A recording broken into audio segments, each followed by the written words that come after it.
এই যে শোনো বাচ্চারা, আমি এই সবগুলো কেকেই বিষ মিশিয়ে দিয়েছি। এখন এখান থেকে যে এই বিষ মেশানো কেক খেতে পারবে তাকেই আর্মিতে সিলেক্ট করা হবে। তো চলো এখন সবাই একা করে এসে পড়ো। ঠিক আছে স্যার, প্রথমে আমি চেষ্টা করতেছি।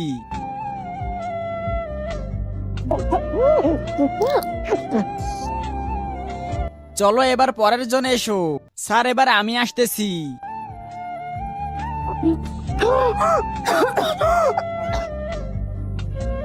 স্যার এই কেক খেয়ে তো দুইজনই মারা গেল। যদি আমিও এই কেক খাই তাহলে তো আমিও মারা যাব। না স্যার, আমি এটা পারবো না। এই যে গৌরী, তুমি কি এই শর্ত পূরণ করতে পারবে? না স্যার, প্রয়োজনে আমি সৈনিক হব না, তারপরও এই বিপজ্জনক কাজ আমি করতে পারবো না। এই যে শুভা, তুমি কি এই শর্ত পূরণ করতে পারবে? জি স্যার, আমি সৈনিক হতে চাই, আমি এই শর্ত অবশ্যই পূরণ করব। এরপরে এই মেয়েটির কি অবস্থা হয় সেটা দেখার আগে এই দুইটা ছবির মধ্যে যে কোনো একটা ছবিকে ভালোবেসে থাকলে ভিডিওটিতে লাইক করে চ্যানেলটি সাবস্ক্রাইব করো।